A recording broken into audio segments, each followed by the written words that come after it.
Hi, this is Josh Lehrer with Red Dot Forum.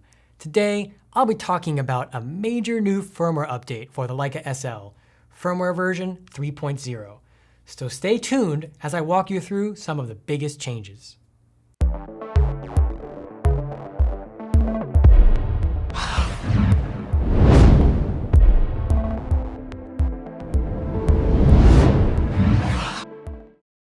Launched in late 2015, the SL is Leica's most advanced camera ever. A 24 megapixel, full-frame mirrorless camera with a 4.4 megapixel electronic viewfinder, integrated Wi-Fi and GPS, 4K video, LCD touchscreen, and 11 frame per second burst shooting. It's sleek, weather-sealed, and fully customizable. Since the SL was launched, Leica has introduced a number of significant new features and improvements through firmware updates, and this latest release is no exception. In this video, I'll be covering the most significant of these enhancements to give you an idea of what has changed. Some changes are major new features, and others are less visible, but dramatically improve the camera's performance. For a full breakdown of what Firmware 3.0 brings to the SL, be sure to check out our post on Red Dot Forum about the release. The most important update has to be the improved integration of the SL's electronic shutter mode. First seen in Firmware Update 2.0, the electronic shutter mode allowed you to shoot at shutter speeds faster than 1/8,000th of a second. In fact, you could go all the way to a 16,000th of a second with the added benefit of a totally and completely silent shutter. Now in Firmware 3.0, Leica allows you to shoot a much wider range of shutter speeds in complete and total silence. Depending on your ISO, you can use the electronic shutter for speeds as long as 1 second. This is great if you're working in a situation where a shutter sound may be disruptive, such as a wedding, live performance, or wildlife photography. In the menu, if you set this function to extended, the behavior is the same as on in this previous firmware, giving you only the speeds faster than an 1/8,000th. But set it to always on, and you will have access to the electronic shutter's full range. Do note, you will not be able to shoot at longer shutter speeds unless you go back to either off or extended. It is extremely important to be aware of a major limitation of this new electronic shutter functionality. You do not want to use the electronic shutter if either your camera or your subject is moving. If you do, your images may experience an effect known as rolling shutter, where they look stretched out and distorted. This is due to the way CMOS sensors record image data. So if you are shooting anything that is moving, or are moving the camera while shooting, be sure to turn off the electronic shutter in the menu.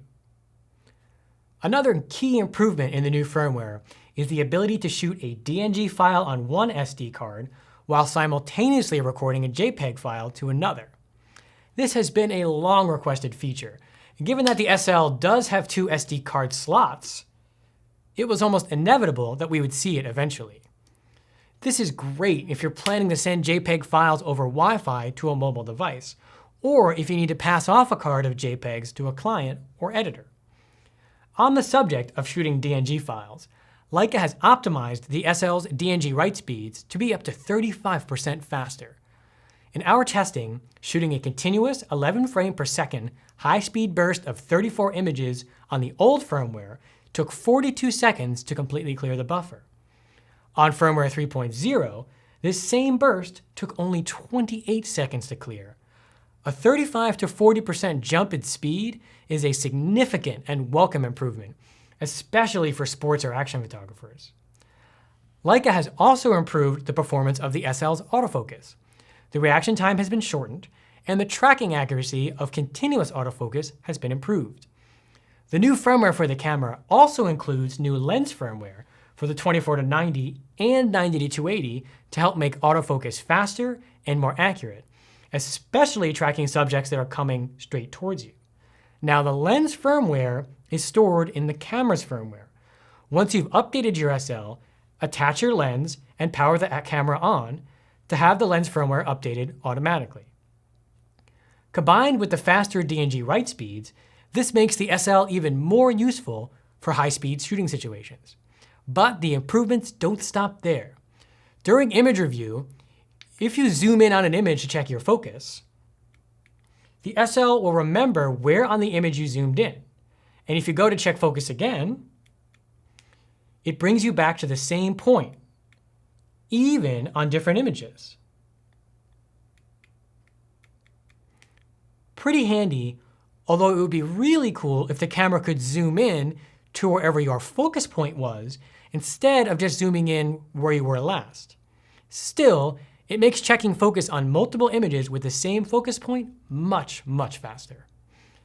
On most cameras, shutter priority mode is indicated by the letter S. On the SL, Leica called this time priority mode, and it was indicated with the letter T, which was always a bit odd.